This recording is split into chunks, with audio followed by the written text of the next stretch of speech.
Breaking tonight, on a very busy evening, we are monitoring the streets of Milwaukee after 2 straight nights of violent riots have erupted following the shooting death of an armed African-American man killed by an African-American police officer. Wisconsin Governor Scott Walker will join us live in an exclusive interview. Welcome, everyone, to the Kelly File. I am Trish Regan, in for Megyn Kelly tonight. Also breaking this evening, new details on a potential FBI investigation into corrupt ties between Hillary Clinton's State Department and the Clinton family's multi-billion-dollar charity. But we begin with a major speech from Donald Trump. Mr. Trump speaking in Youngstown, Ohio, laying out his vision on foreign policy, defeating ISIS, and defending the United States homeland. Here's just some of what Mr. Trump had to say. Listen. Just as we won the Cold War in part by exposing the evils of communism and the virtues of free markets, so too must we take on the ideology of radical Islam. We should only admit into this country those who share our values and respect our people. I call it extreme vetting. Assimilation is not an act of hostility, but an expression of compassion. Now, in just moments, we'll be joined by former CIA Director James Woolsey with his reaction to Donald Trump's speech, and then 2 experts with their fingers on the pulse of the Muslim and immigrant communities inside our nation, Mohammed Chaudhry and Brigitte Gabriel. But first, we begin with Fox News chief political correspondent Carl Cameron, who is on the road in Cleveland following the Trump campaign. Carl. Hi, Trish. Trump's speech was very well received by the audience, and he did stick to teleprompter, very few deviations, not a lot of ad-libs. And so generally, this was taken by his supporters as a sign of his ability to show some discipline on the campaign trail and talk about very important issues, obviously the doing away of ISIS. He talked about a number of ways in which he would do that, and he pretty aggressively, again, criticized Hillary Clinton and President Obama for their handling of a whole series of conflict areas around the world.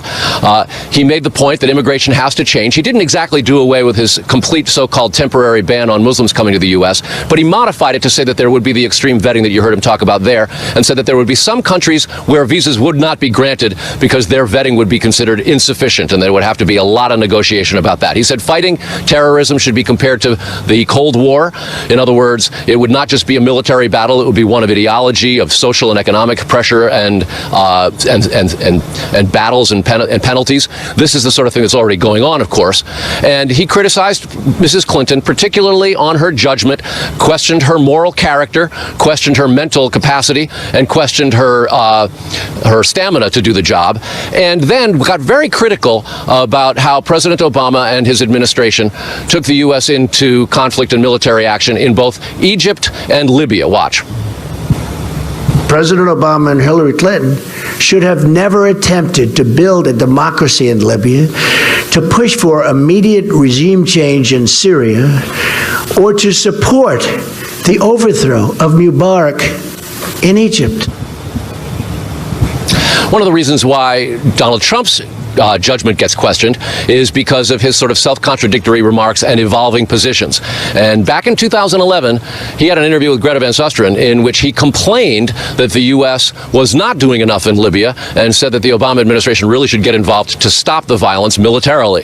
And he also talked about Egypt and said that it was a good thing that then President Mubarak was ousted because he was a billionaire worth billions of dollars and was essentially bilking his people and abusing the population.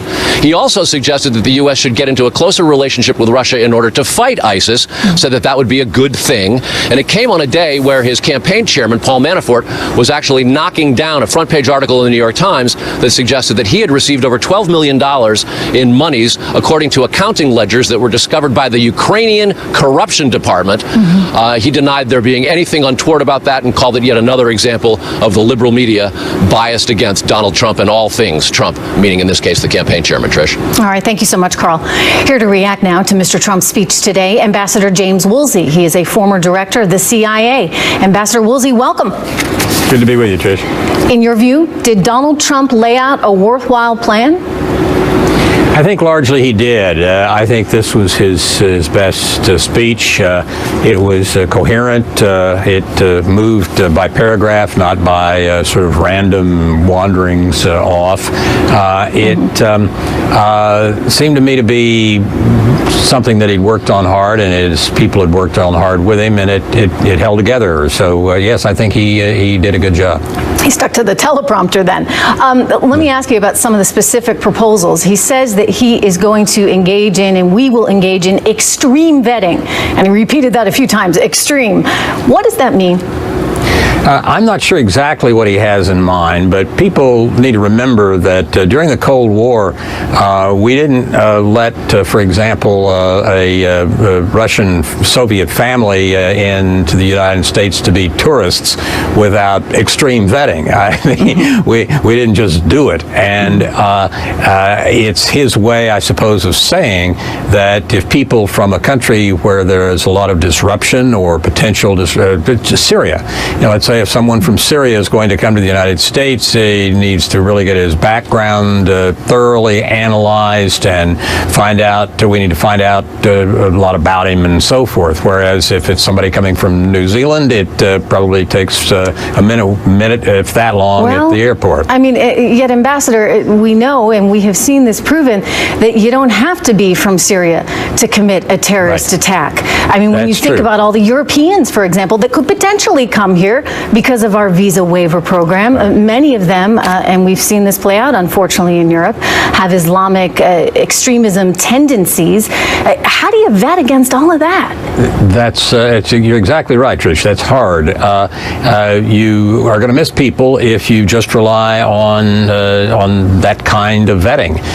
You've got to do other things. You've got to run agents that infiltrate overseas groups that might be inclined to terror and see if any of them is planning to visit the United States. You've got to run an entire operation, a set of operations. You can't just sit there and look at whoever shows up on the airplane. Let me ask you about the reference he made to Russia effectively being willing to extend an olive branch in that we are in this fight, as he would see it, together. In other words, we share a common enemy. When you think back in history, Ambassador, that's kind of what happened in World War II, right? I mean, we linked up with the likes of Stalin because we needed to defeat the Nazis. Is history in some ways replaying itself here? Just, you're exactly right. We were allied for 3 years and 8 months that we were in World War II. We were allied with the man who was, at that point, history's greatest killer. Stalin had killed more than anyone else in history at that point. Mao passed him a few years later. But when Russian troops and tanks rolled into Eastern Europe, sadly, at the end of World War II and took over Eastern Europe, they rolled in on wheels made in Detroit. You have to hook up with and work cooperatively with some rather unsavory characters if you're going to operate in this real world. And it's a shame, but you don't get to choose your friends or even your allies. I guess not if you want to win. Thank you so much. It's good to have you here tonight, Ambassador. All right, here with additional reaction to Donald Trump's ideas for combating radical Islam inside the U.S., Mohammed Chaudhry. He's communications director for Ahmadiyya Muslim Community USA. And Brigitte Gabriel, she's the founder and CEO of Act for America and author of Because They Hate Us, or Because They Hate. Brigitte, I'm going to start with you. I mean, a provocative book title, certainly. What was your assessment of this speech today and his plan to vet people, even like yourself, because you're a Christian, but you're from Lebanon? You would be someone who would be highly scrutinized under Donald Trump's plan. You okay with it? Actually, I loved his speech today. It's about time we have a leader in this country who basically calls a spade and does everything he can to defend the country. As an immigrant from Lebanon, and remember, my country right now is run by Hezbollah, a terrorist organization.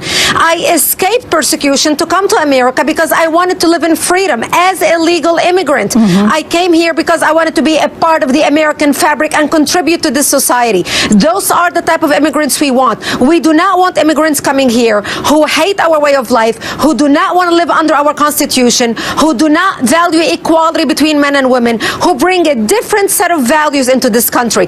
Those are not the immigrants we want, and I thought his speech today was fabulous. You know, of course, a lot of people are going to take issue with parts of it, in part, Muhammad, because he effectively is saying, look, if you are Muslim, or if you're from one of these countries that practices Islam, we are going to look at you more carefully. How do you react to that? You know, he continues to demonstrate fear-mongering, and fear-mongering is not a solution. Ignorance and bigotry is not a solution. But let me jump in, because I don't know if it's necessarily fear-mongering. I mean, the reality is we're facing a threat. And at the very beginning of that speech, he did something that many might say was quite effective, in that he just listed the terror attacks that we have experienced recently in this nation, one after another, and then went through what Europe is facing. And so there's a reality there, which is not necessarily about fear-mongering. It's about what we all feel given this threat.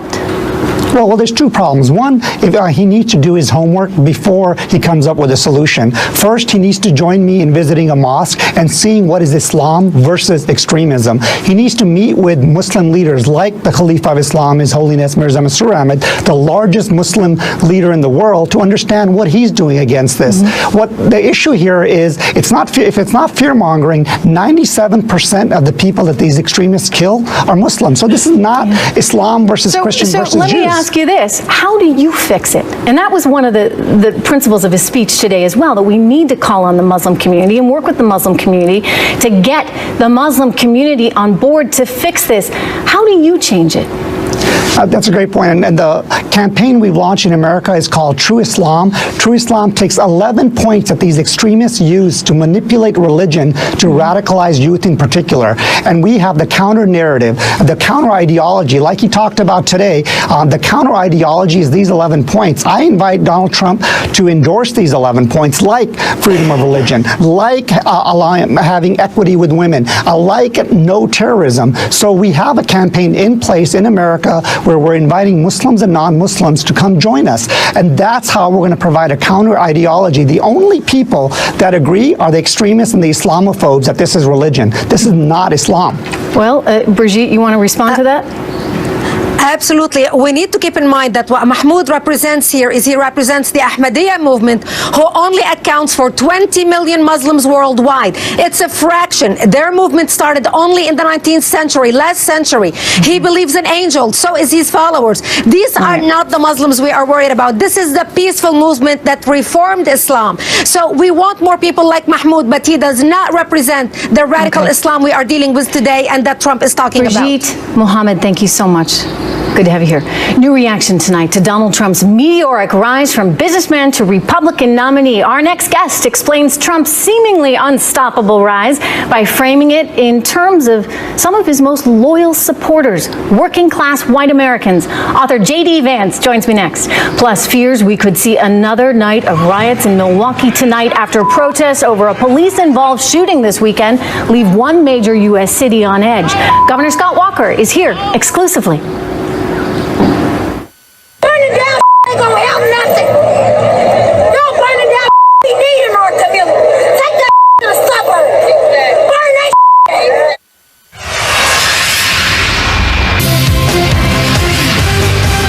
Our new reaction tonight to a best-selling book that shot to the top of the charts amid praise from conservative circles. Its thesis that Donald Trump's swift and seemingly unstoppable rise was boosted largely from support of working-class white Americans, a community some argue has been largely forgotten, and one that our next guest has shed much light on. Joining me right now, a Marine veteran who served in Iraq and is a Yale Law School graduate, J.D. Vance. He's written a memoir full of passion and heart about the working class white folks he grew up with. J.D., good to have you here. That book, I should point out, it's the best-selling Hillbilly Elegy, a memoir of a family and culture in crisis. He joins us now. Let me start by asking, so many pundits, so many politicos, experts, they were all stunned by the rise of Trump. They kept saying, he's not going to get the nomination. There's just no way. You were not. How come? Well, I went home in, I think, November of 2015, around the time of Thanksgiving, and I remember coming back and telling my wife that I really thought Donald Trump was going to win because he was clearly tapping into something, and it was pretty clear that no one else, no Republican candidate, certainly in the past 20 or 30 years, had tapped into anything remotely similar. And what was that he was tapping into? Well, for the folks who grow up in these areas, for the folks who live in these areas, I think they're beset by a really strong sense of social crisis. So on the one hand, you have declining manufacturing jobs and other blue-collar industries in a very heavily blue-collar area. But on the other hand, you have the things that move in when these jobs go away. So you have rising mortality rates, rising heroin epidemic, and even, rising family breakdown rates. And so for the folks who grow up in these areas, what they've seen, frankly, is a community, a neighborhood, cities that are really struggling in a lot of different ways, and they've seen a Republican Party and a Democratic Party that hasn't really responded or appreciated the fact that they're struggling. Is there some irony to the fact that the guy who's a billionaire, this businessman who has more money than Mitt Romney, for example, who was one of the wealthiest to have run, he comes in and he relates to the working class American in a way that so few politicians have been able to do? Absolutely. It is a little weird, but I think it provides a really interesting lesson, and that's that sometimes the bar can be really low because of the failures of other politicians. So yes, Trump is a billionaire, and yes, I don't think he understands at a personal level what a lot of folks are going through, but he at least tried to diagnose the problems that they're suffering from. He at least tried to talk about the problems that they're facing and the feelings that set in when you feel like your life and your community isn't going too well. JD, and so it's not I just surprising. have a few seconds left, so I want to ask you, do you think the Republican Party, as a result of Donald Trump and the success he has had with these working class Americans, has it forever changed? Well, I hope that it has, because I don't want the Republican Party to go back to being a party that's so disconnected from its base. But I think that, Trump, it looks like he's not going to win. And if he doesn't win, the party is going to have to figure something out about these voters and about how to appeal to them, or they're going to suffer. They need them. Okay, thank you so much, JD. Good to have you here. More reaction tonight to Donald Trump's campaign. This time, a series of headlines that could point to trouble for the candidate. First, from the Wall Street Journal, a scathing rebuke of Trump's conduct. From their editorial board, they write, quote, "If they can't get Mr. Trump to change his act by Labor Day, the GOP will have no choice but to write off the nominee as hopeless. He needs to decide if he wants to behave like someone who wants to be president or turn the nomination over to Mike Pence." Then from the Washington Post, noting his struggle among millennial voters, the paper writes, "Is Trump destroying the GOP? This new poll will terrify Republicans." Joining me now, CEO of the National Diversity Coalition for Trump, Pastor Darrell Scott. Pastor Scott, welcome. What do you say to what the Wall Street Journal said there, as well as the Washington Post? Let's start with the Journal. Basically, you need to get your act together and stay on script, or else. Or else what? To be honest, the Wall Street Journal. Well, but they're talking about he needs to show signs of improvement. But what determines, what is a sign of improvement, and is it acceptable? They're acting like Trump is some bad kid at school that's on double secret probation, and that if he doesn't get it together, they're going to suspend him or expel him. One of the interesting points came in the second paragraph there in that op-ed, where they said, look, Republicans historically are challenged in terms of the media. The media, mainstream media, just doesn't like those on the right. So he needs to accept that and basically not give them anything else to poke holes at. And let me just add that he may have changed things beginning today, although we've said this before, outlining his policy on how to defeat ISIS. Your thoughts? But if Donald Trump sneezes, it's going to be headlines. And so, for him to endeavor to try to downplay, the media creates hysteria all the time to drive the news cycle. You know this. I remember we had Ebola scare week when we thought that everyone was going to catch Ebola. Now we don't even think about Ebola anymore. We had Zika scare, but it seems as if the media creates a Trump hysteria every week. There's a narrative about some new, they were questioning Trump's mental capacity. They were insinuating this guy was mentally ill a couple of weeks ago. Every week it's a new media created hysteria. But in other words, can he do something to get out in front of that? in a stronger way? Can he get his surrogates on board to say, you know, look, when Hillary Clinton, for example, goes after me and suggests that I am suggesting assassination, then guess what? You better fire back with the, you know, dig up that 2008 clip where she talked about Bobby Kennedy's assassination when referencing why she shouldn't get out of the race against now President Obama. But you know what, to be honest with Donald Trump, you know, he's darned if he does and darned if he doesn't. Anything he says can and will be used against him by the media in the court of public opinion. It's just a fact of the matter. You know, I think you're onto something. No matter how he retaliates, he's portrayed as a bad guy. This guy Khan came after him at the DNC, and Trump asked a rhetorical question, and they painted him as a bad guy. No matter what, he's painted as a bad guy. But he has to be careful not to take the bait, because they're going to keep trying that stuff.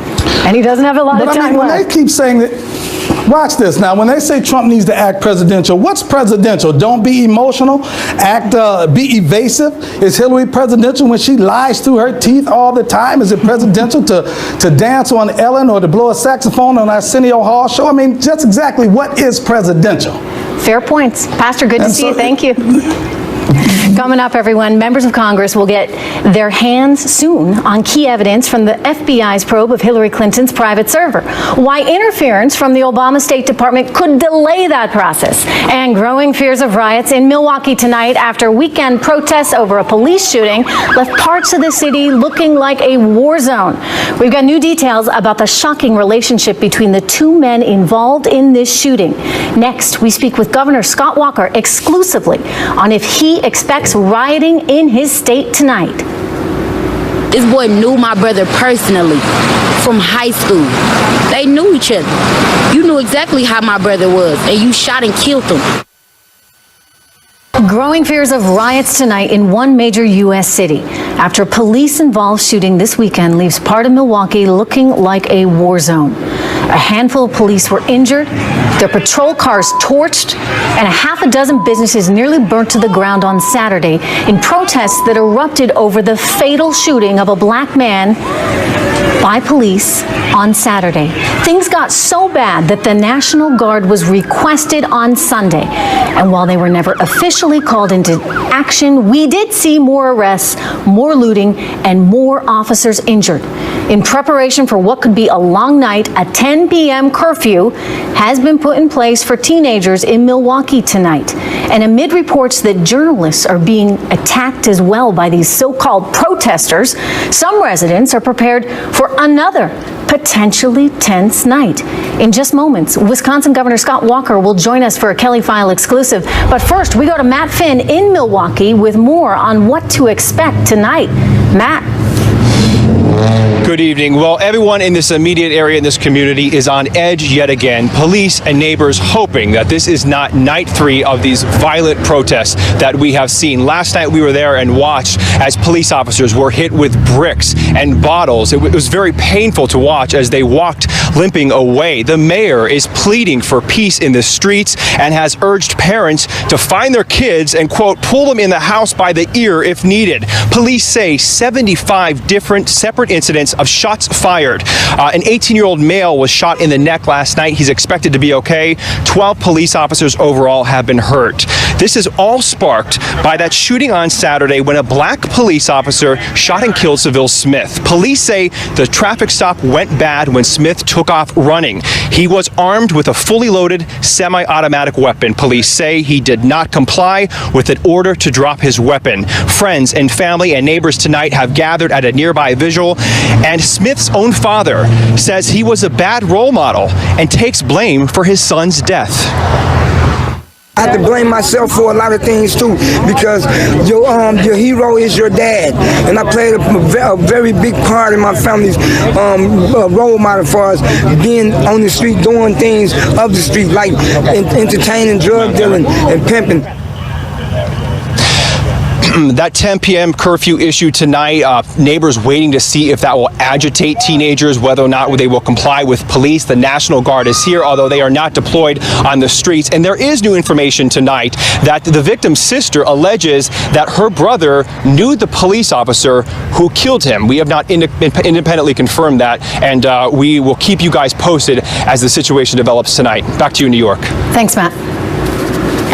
Joining us right now for a Kelly File exclusive is Wisconsin Governor Scott Walker.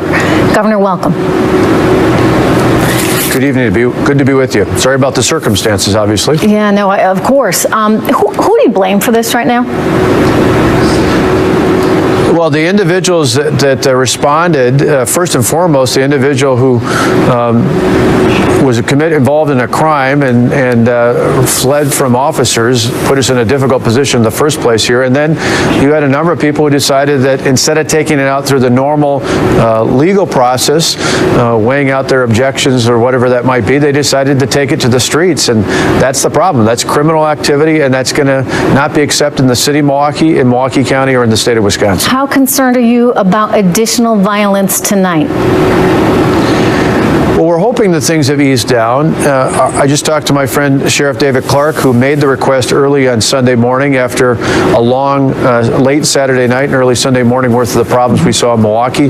I talked earlier to the police chief and to the mayor, and actually talked to the members of the Wisconsin National Guard, who I activated and we sent here to the Milwaukee area to be ready to support them. Things got a little bit quieter last night, although there were still disturbances, but our hope is tonight things will finally quiet down, thanks in large part to the leadership of many pastors and other church leaders in the Milwaukee community. You know, Governor, the Black Lives Matter movement believes that this is racially motivated. But in this particular case, this was a black officer who shot a black victim. What role, in your view, does race play in all of this right now? Well, I mean, I think the facts are being very clear in this case. In Wisconsin, we were the first state to have a law. We're one of the few states that currently has a law, that I think others will follow, that requires any time there's an officer-related shooting that leads to a death, an independent review is done by the state's Department of Justice. They're going to look at this case just like they would look at any other case and independently investigate it and then give a report as to what happened. I think in the vast, vast majority of times when law enforcement, regardless of race, are doing what they're trained to do, which is to keep not only themselves but their communities safe, they're going to be supported. In the rare instances, the very, very rare instances we've seen around the country where they haven't done that, then obviously here or anywhere else they should be held accountable. But we have to respect and support law enforcement who are doing their best to try and keep us safe, whether it's here or anywhere else across the country. You know, you think about what we're going through right now as a nation. I mean, not just in Milwaukee, but nationwide, we're seeing these problems and this backlash against police. And the rise of Black Lives Matter. President Obama is an African American who has become the President of the United States, and when you look at the challenges that we have faced as a nation in terms of racial discord, you know, it feels as though right now, despite his success and hopefully all the strides that we have made, we seem to be going back to times that we haven't seen since the 1960s. Why is that? Well, it's unfortunate. We need leadership at all levels. We need it from the president. We need it from elected officials. We need it from churches. We need it from local communities. And the frustrating part is when you see things like what happened the other night, you see it in other communities across the nation, the biggest losers are people who live in those communities, the people who are striving for more economic opportunity, who are striving for better schools, who are striving for more businesses to find better employment.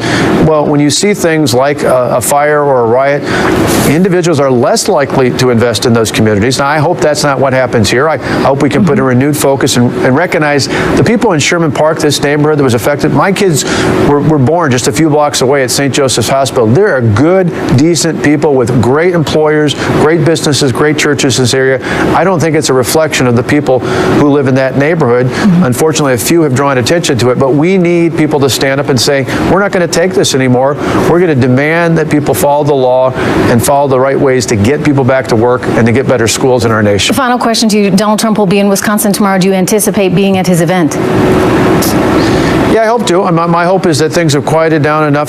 Today I spent my day with the State Patrol, with the National Guard. Our State Patrol's here as well, with the Milwaukee Police Department. Of course, I just saw Sheriff Clark. And if things are calmed down so that I can shift gears tomorrow night, I hope to join him. All right. Well, thank you very much for joining us tonight, Governor Walker. Thank you. All right, as we mentioned, there are growing concerns over whether people will listen to these calls for calm. And while Seville Smith's sister joined Governor Walker and others in condemning the violence that unfolded in her neighborhood, it was her recommendation that protesters take that violence elsewhere that has some people pretty upset. Burning down nothing. Y'all burning down we need in our community. Take that to the suburbs. Burn that. Kevin Jackson is a Fox News contributor and executive director of blacksphere.net. Eric Guster is an attorney and political commentator. Good to have both of you guys here. Kevin, I'll start with you. In this particular situation, you had a black officer who clearly felt under threat, and there happens to be body camera evidence, video of Mr. Seville's weapon to show exactly the kind of threat he was facing. That doesn't seem to matter to the Black Lives Matter folks, however. They are using this incident to protest something they believe is far larger? Yeah, the idea is that the black community is being targeted by blacks. It's been a systematic issue for decades and so on and so forth, when in fact it's really not true. It's anecdotal, and you do recognize that there can be some bad police officers, but for the most part, many of the things that are plaguing the black community have nothing to do with police, and they have to do with the liberal policies that have led to the type of criminality that occurs in the black community. Such as? In this particular case, well, the fact that you have a lot of people that have been rounded into these areas that we shouldn't even know what a black neighborhood is. That shouldn't even be a term we use in America, but we know what it means. It means bad schools. It means businesses are not owned by blacks. It means businesses that are not companies are not going to relocate there to do business. So Kevin, it sounds like this is a socioeconomic problem. It's not a racial problem. Absolutely. Absolutely, it's a socioeconomic problem. Eric, I look at some of these statistics. I mean, 73% of African American babies born to unmarried mothers. Unemployment for African Americans double basically what it is for whites, and you look at the poverty rate, which among African Americans is more than triple. So as much as we want to blame race in this situation, or some I should say, perhaps the Black Lives Matter movement wants to blame race, it seems to me that this is about more than that. It's about policies that have set this community back.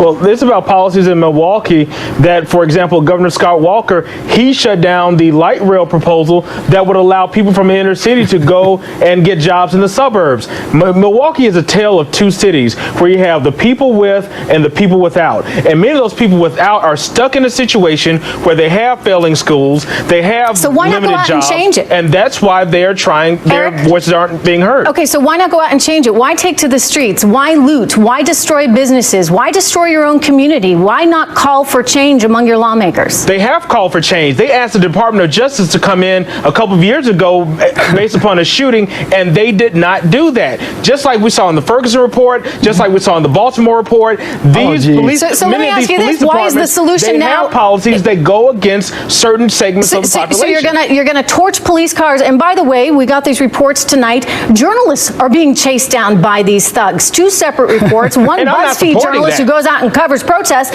who said, "I got to get out of here. This place just isn't safe." Now, Trish, let me be clear. I'm not supporting going out burning up cars and doing all that. I'm not supporting that at all. But some of these, when people are unheard, when they're being ignored, they feel they have no voice, and that's the way that they're acting. Hey, Trish. Yes, hey, Trish. Kevin. Trish, this is a very simple question. Look, in the majority of these cases we're talking about, if the person that was approached by police had simply surrendered and gotten it handled at the precinct, we wouldn't be talking about any of these cases. But Eric isn't talking about that. The Black Lives Matter movement isn't talking about somebody. This particular kid wouldn't have been shot had he just obeyed the law, gotten out of the car, done what he needed to do. He'd be alive. So it seems to me there's got to be a better way. I got to leave it there, gentlemen. Thank you so much.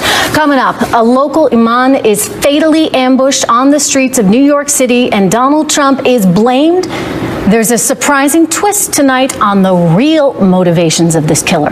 Plus, as the FBI prepares to send findings from its probe of Hillary Clinton's private email server to members of Congress, the Obama State Department steps in. Former FBI Assistant Director Ron Hosko and Democratic strategist Chris Kofinis are next on that.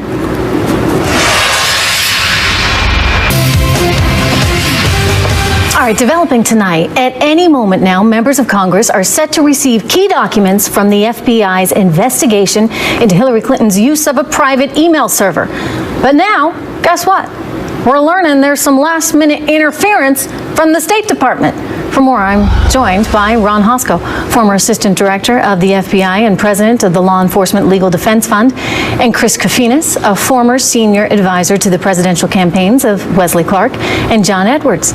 So, Ron, starting with you, I mean, I don't get it. I mean, the notes were supposed to be delivered to members of Congress. Why would the State Department try and stall that process? I'm not sure I get it either, whether this is an attempt to prevent the House, the Congress from relitigating, from reinvestigating that which the FBI has already investigated and concluded. My supposition would be that's the goal here. By state, the spokespersons at state have been relentless in their defenses of Mrs. Clinton. And this could be yet another attempt. Part of that ongoing process? That's right. Chris, have you got an explanation for why it's happening? Well, my guess is they want to review them just in case there's any kind of classified material or any type of questions that they have to be aware of. But in terms of them being able to block it, I don't see how the State Department can block the FBI transmitting something to Congress. If you actually read the statement that the State Department spokesman gave today about it, they made very clear that they respect Congress's oversight authority. And my guess so hopefully is it's just a small delay, and members of Congress will get it soon, because I think, Ron, there are a lot of questions right now about this cozy relationship between the Clinton Foundation and the State Department that need to be answered. Ron? Well, there are a lot of questions about it. In fact, I was a bit surprised this morning. I woke up and found myself in actual agreement with the Washington Post, who had this editorial piece raising questions about a porous ethical wall between Hillary's State Department and the foundation. I think it raises important questions from an organization, the Post, that is a relentless Hillary supporter. And I think they are important questions that certainly I think the FBI is looking at now. There have been other similar questions raised in recent weeks. 2 weeks ago in another prominent publication, talking about connections and the intermingling of Russian funds, American funds, State Department business, and a foundation being set up in Russia that some thought was for the purpose of technology transfer to Russia. Many questions. I mean, Chris, politics aside for a minute, don't these questions deserve to be answered? I mean, this appearance of conflict, I should think, is enough to bother anyone, regardless of what political side you're on. Well, I mean, I don't think you can put politics aside from this. I mean, let's be real honest here. No, but hear me out for a second. Why can't you? Because, I mean, think about a judge, right? A federal judge. If a case comes before that judge involving, say, a company that judge personally owns stock in, well, guess what? That judge has to recuse him or herself from the case because of the appearance of a conflict. I mean, how can her husband be taking donations from the same countries that she's trying to negotiate with as Secretary of State? Has there been an investigation that you are concluding that basically determines that the Clintons have done something wrong, or Secretary Clinton did something wrong? I mean, if you know the outcome of an investigation that's happened, I'd love to know.